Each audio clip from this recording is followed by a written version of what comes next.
Welcome to YogiViews, where my guest is yoga itself, through interviewing those who practice it, teach it, sell it, or simply love it. I am Antonio Sausys.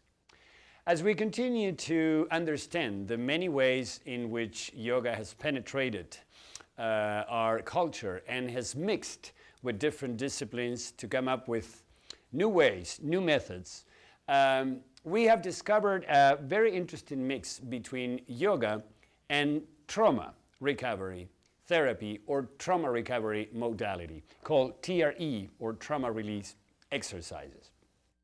In order to speak about that, I have invited today a person who has also not just studied and teaches and trains teachers in this specialty, but also has mixed it with yoga in a personal way called Neurogenic Yoga. Her name is Maria Alfaro.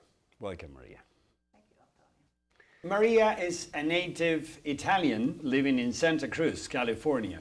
She has studied yoga with Rodney Yee, Forrest and Scott Blossom, and is also trained in Tai Chi and Qi Gong. Her training in trauma release exercises, or TRE, with his founder, bioenergetic therapist David Berceli, led her to create Yoga and TRE, a workshop that is preparatory for the practice of TRE, but also Neurogenic Yoga, an integrative method that combines the healing benefits of yoga with Dr. Berceli's developments of neurogenic tremors. Maria, our first question for you is, what was your first yoga experience? How did you become in touch with yoga the first time? Well, I was traveling in India as a young hippie back in the 80s, and I met a group of people that were practicing yoga on the beach in the morning, mostly almost naked when the sun was rising, and it was really fun. And then I practiced with them for a couple of months. It was Ashtanga at that time. And then from there, I moved into participating in several 10 days yoga retreats with a British teacher, which was not very famous, but it was very good. And we did it near Goa and in Himachal Pradesh and in Holland and in England and in Germany, in many different places. So basically, it was a group of friends meeting 2 or 3 times a year. Now, in this first contact with yoga, because you've mentioned poses and practicing, so I assume it was asana, it was the physical aspects, but did you get in touch as well with the meditative and the spiritual and the mental aspects at that time? At that time, yes. This teacher that I studied with initially, his name is Clive Sheridan, he's from England, and he was, the format of these retreats was actually, we were practicing 10 hours a day, a mix. I mean, we're doing 2 hours of meditation in the morning and in the evening, and 2 hours of pranayama in the morning and in the evening. About 5 hours of asana, morning and evening, and the rest of the time we were discussing, the sutra, the philosophies. Yeah, so it was a full immersion experience. Quite intense. Yes, and at the end of those 10 days, people, including myself, we were reporting, a sense of expanded awareness and consciousness, and a more vivid texture in life. Feeling more alive, seeing more vivid colors. It was really a full experience. Okay, and because the reason why I thought of inviting you is related to this mix between yoga and trauma release exercises. Why don't you define for us what is TRE? TRE, as you know, stands for tension and trauma releasing exercises. So it's this method created by my teacher, Dr. David Berceli, in order to help the body activate this natural response mechanism, which is called neurogenic tremors. So neurogenic tremors are genetically encoded in every living mammal and also in some birds. And basically they consist, the theory is based on the concept that the body contracts in fear or under stress, and is designed, as this contraction is involuntary, it would not make any sense from the evolutionary point of view if there was a contraction involuntary contraction to protect itself from danger or stress if there was not a parallel involuntary deactivation of that contraction. Mm-hmm. So, and I can tell you in a moment how we came about it, but the idea is that the release of this contraction involves tremoring. And if you think, animals in the wild do it all the time. If a deer is chased by a lion and he managed to escape with his life, he will not sit around, and put it on the social media, and he will not sit around thinking about it. And especially will not live in fear of meeting another lion, because what he will do at the first occasion when he feels safe, he will just shake it off, which is not something that he does voluntarily, it's his body doing it. So we are genetically encoded to do exact same thing. The reason why we don't do it is because if you think about it, who is it that tremors? It's people who are sick or tired or weak or afraid. Mm-hmm. So it's a sort of, there is a negative social connotation on this activity. And of course our mom, as doesn't tell us, hey, if you hear somebody shooting, do this, she will also not tell us, don't tremor because you will look like a wimp. But we pick it up really. Or you're scared. Or you're scared, or you're weak, or you are vulnerable. So all things that we don't like to look. But although our parents or teachers don't tell us that, as kids, we pick it up pretty early. Because kids are smart, we learn a language in a few years. And so from body language of people and way that they look at each other and things we see in movie and TV, etc., or stories, we realize, that when you do that action, it's not cool. And we want to be cool, especially when we're little. We want to belong, we want to be accepted, and if anything, we want to be admired, not judged. And that's why we shut it down. The good news, and that usually happens before age 3. The good news is that this process, this natural response is still alive in the body, it's just dormant. So basically through this work, we help facilitate the reactivation of this natural body response. Are you interested in knowing how he discovered this? Yes, of course.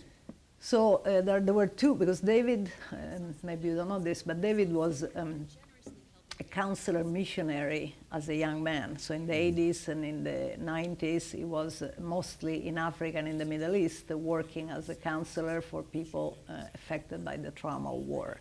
Christian missionary?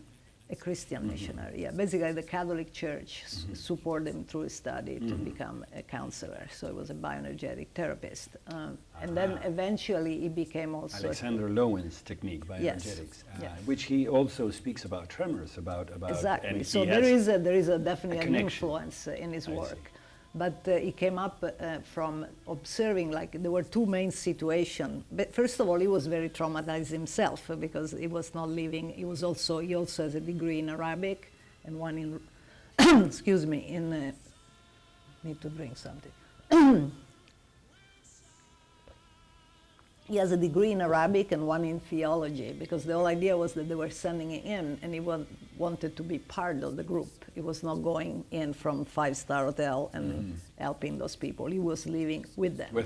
So, of course, he was also bombed, kidnapped, shot at, and witnessed many horrible events. So he had PTSD before there was a word for PTSD.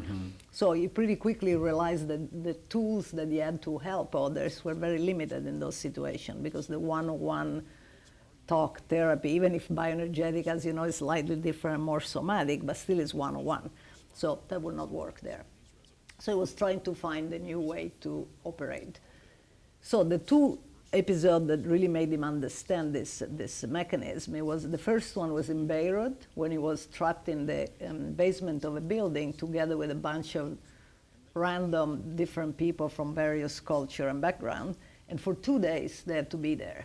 So they were sitting around without the chairs like we are now, and for 2 days they were just hanging out. They were being bombed by mortar shells so that they don't destroy the whole building, but they just take down pieces of the building. So the basement was fairly safe, but still kind of scary. So what he noticed there is every time the building was hit, people were talking and everybody was doing this. Everybody was contracting towards the fetal position. And they were all doing it at the same time, like the Japanese nun, the Israeli lady, regardless of the culture. So that's where it was the first time that he thought, this is not something that is culturally induced. This is a natural reaction, physical natural reaction of the body. That was the first piece of the story. The second piece came in another bombing situation in which this time they were in Sudan. And by the way, in Sudan, this was adopted as National Recovery Program after their civil war. So they were being bombed by air, which is way more dangerous, and they were having, the villagers had built like some primitive under-the-ground shelters. So the story was they were grabbing the kids when they heard the airplanes and running into the shelter. And they were there sitting with the kids on their lap. So as this was happening, you had these two young boys, like 2, 3 years old, and they were vibrating. And you notice looking around that the bigger kids, older kids were not doing that, and also the adults were definitely not doing that. So discussing this with the group later, it was like, how come you guys, no, I didn't see anybody shaking, but the little kids were shaking. And they were like, David, we cannot lose it like that. We need to show the kids that we are strong. We need to be strong for them, because if we start doing some weird thing like that, they will start feeling more afraid. And so that's when he put the two things together. There is this natural mechanism of protection, and there is another natural mechanism of release the contraction, which is really deep into the core of the body, but we don't do it because it has a negative connotation. So then we worked to figure out the way in which it could reactivate this natural response, and yes. very successfully. And how did you become in touch with his work? Well, it was 2004, and I was already living in Santa Cruz, and he came to do a workshop there. That was the only time that he came, and I heard from a friend, that he was coming, and I thought, this sounds like something I need to try. And I followed my intuition, and it was, there were probably 25 people there. It was not very big. Since then, I took many, and I followed him around the world. I went with him to South Africa several times, and he travels a lot. TRE is in, I think, 29 countries now. And you are speaking about trauma. And I was wondering if there is any connection between the application of this work towards trauma and towards grief, which is something that many times is associated, but maybe we can say that while all trauma implies some grief, not all grief is traumatic, but yet they share a lot of things in common. Do you have any experience in applying this to grieving individuals, not just trauma, or maybe a combination? I have a personal experience. I mean, many people come to me and have pain, and for example, when I was experiencing grief last year, I lost a friend, and that was kind of a traumatic experience because he died of a heart attack, and so he was there one day and he was gone the next day, so that's traumatic. So I was experiencing a lot of insomnia, anxiety, not having any appetite, and feeling depressed. So we went on for a few weeks like that. So TRE was extremely helpful to me to overcome these symptoms, and especially the insomnia and the anxiety part. Yeah. So I would think that even when grief is not traumatic, still there will be, I also lost the people, not traumatically, meaning that they were sick and that they're gonna die, etc. But still there was some anxiety and uneasiness connected to the event. You can find peace with the event, but still I was feeling pain, and that pain will not allow me to sleep. So probably insomnia and sleep disorders in general, I think they're very common for grief, yes, and definitely that can be helped by TRE, because TRE tends to regulate the circadian cycles, and also by diminishing the anxiety level and the tension. And so that would be a point of connection, because definitely grief affects the circadian rhythms precisely. So wonderful. Now. This is a little bit with what Dr. Berceli had created, but then you came up with the yoga part, somehow to prepare, because I understand you teach a workshop where you prepare individuals for the practice of the TRE, the exercises, but you prepare them with yoga. Yes. So how did you how did the connection come to place inside of you in your... Well, I've been doing this for 10 years now, so the way that it was pretty spontaneous. I mean, I was a yoga teacher already for several years when I met David, and you know, when people, so my connections are in the yoga world because of my yoga teaching for many years, and I already was teaching in many studios. So one way to, initially, between you and I, and the public, initially it was to be able to present it in the places where I already had a captive audience. Yes. But then in the beginning that was the main reason. But as I was developing and doing it, I realized that it was really a very, very winning combination. Because when people learn something new, and especially when it's something unusual like this, they tend to be totally stuck in their head. So they want to understand it, they want to figure it out, they want to compare it with something else, put it in a box, remember it, take you know, compulsive notes, and etc. So that's a very common approach to learning, and especially learning things that are completely new and strange. So when I do these workshops, usually I don't start by talking. I start by having them do some simple yoga, because the purpose, many people come with injuries, and many people come that they don't have any yoga experience at all. They come because they want to learn the TRE. So I keep the yoga part very simple, and it's been evolving over the years, but pretty much the core of it has remained the same, which is the yoga part is simple, and then after they do, let's say, 45 minutes of this practice, they feel more grounded in their body and less in their head. And then they're more open to receive this in a, let's say, more physical way than just heady. And then I talk for maybe 20 minutes so that they can trust the process, and then I lead them through the exercises.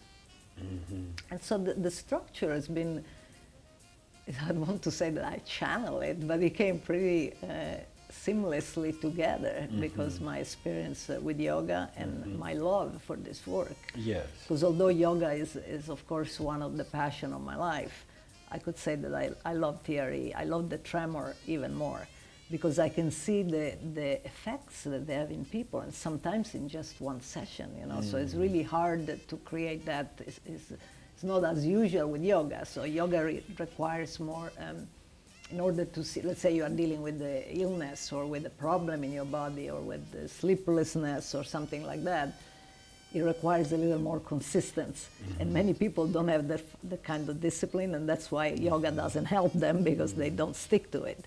But people tend to stick to TRE more, because let's say they come to me that they cannot sleep. This is so common. You know, I couldn't sleep for 2 years, this guy tells me. It comes to a training, so it was more intensive, but still the second day he slept. And he keeps sending me emails, you know, I'm back to normal. I will always be grateful. Of TRE. There are so many different examples of stuff that gets help immediately.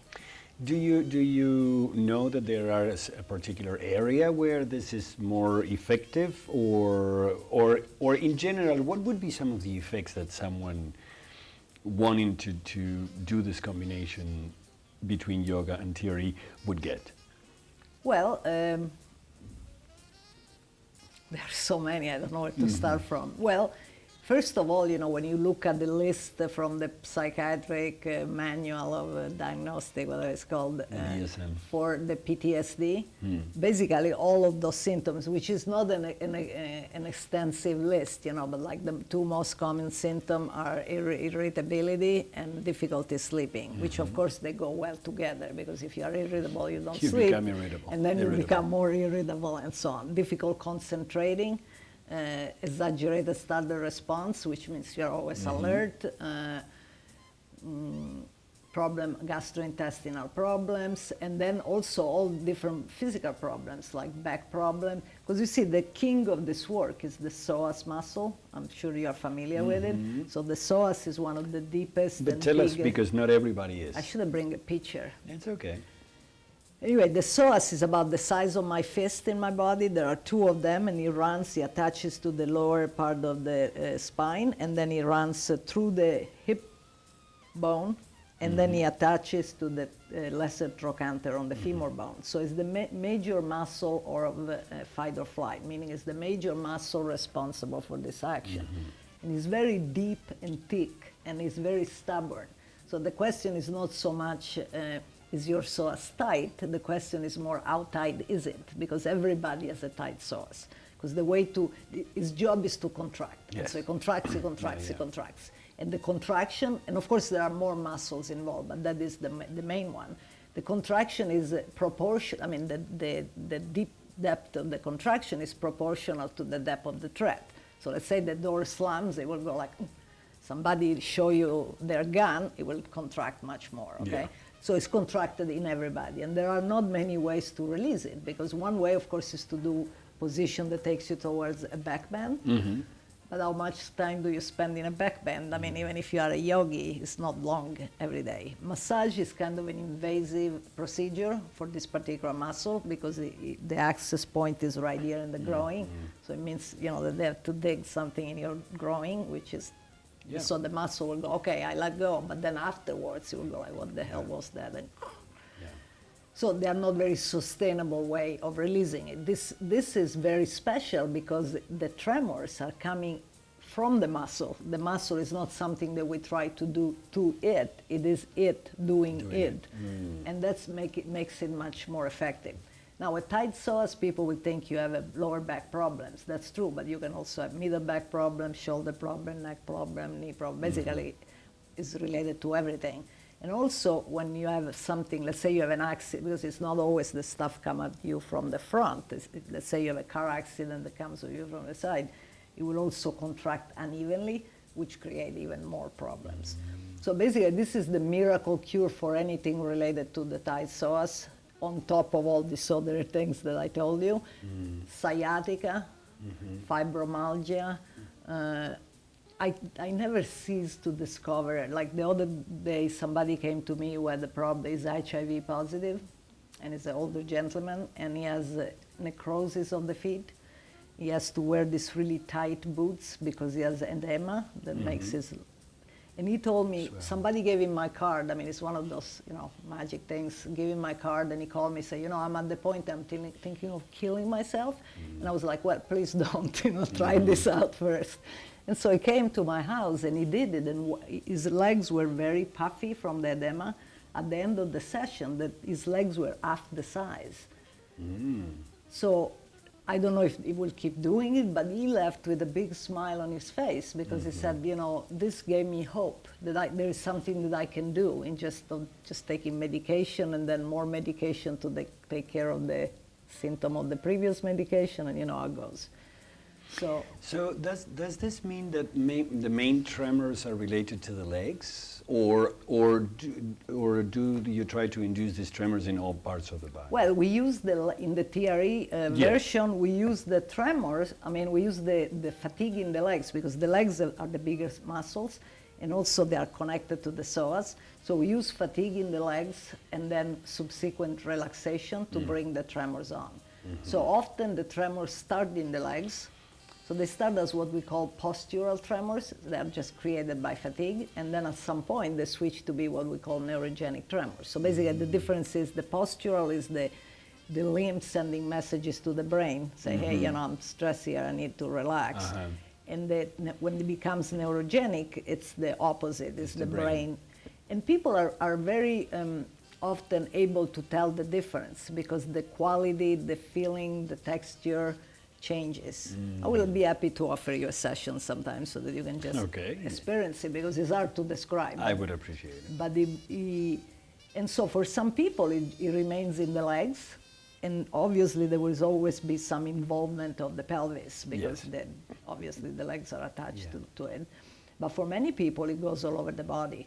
Some people tremor very subtly, some people tremor really big. Some people are bouncing around, literally. Well, I was going to ask you, because perhaps you're familiar with the transcendental meditation and the Maharishi, Mahesh Yogi, who created it. And it's one of the very famous things in the world of yoga that the meditators of TM, at some point, they bounce, they jump up and down. And I was wondering if it's a connection, if it's related to this. It would be interesting perhaps for you to study that. It could be, because it's a form of release. I mean, if you get really relaxed. Because you see, with this work, initially you bring it on with fatigue.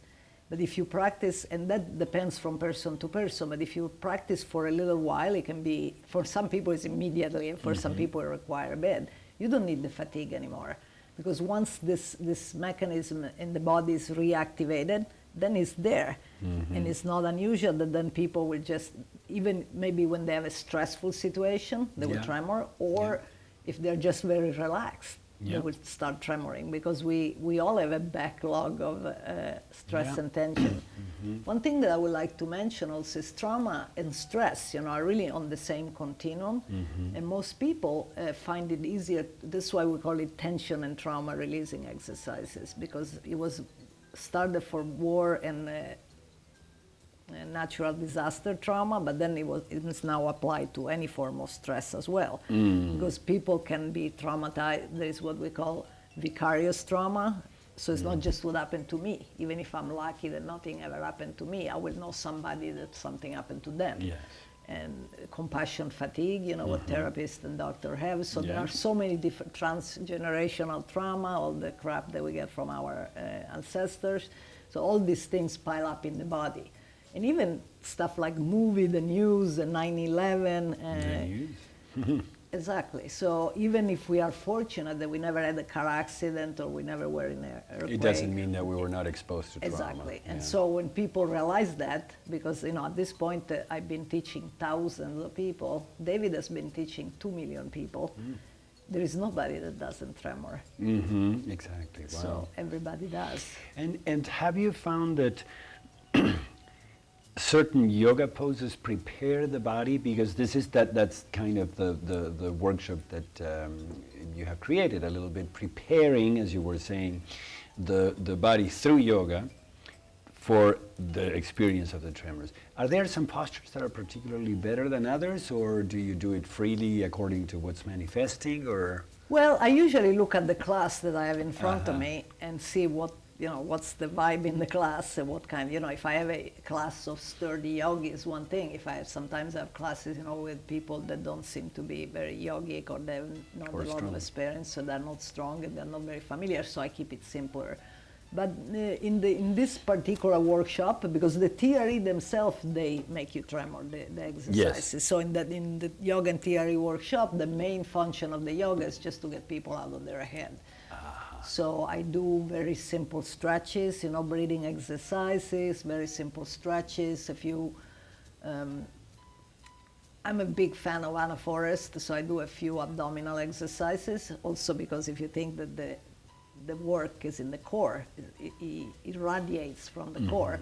There is nothing like some abdominals, the way that Anna does them, to get you in touch with the core. Because otherwise, you think, oh, the core, great, where is it, For some people it's here, for some people it's here. So with some abdominals, you feel that part, you feel it coming alive. So that I would say for those classes is probably the thing that has more impact on the subsequent work, because people get a grip, a kinesthetic understanding of where it is. I see. This concludes the first part of a two-part show where I'm interviewing Maria Alfaro. Maria is a native Italian living in Santa Cruz, California.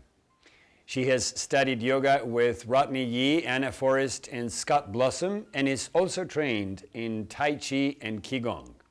Her training in trauma release exercises, or TRE, with his founder, bioenergetic therapist David Berceli, led her to create Yoga and TRE, workshops where she uses yoga to prepare individuals for the practice of the TRE exercises, and also Neurogenic Yoga, an integrative method that combines the healing benefits of yoga with Dr. Berceli's development of neurogenic tremors.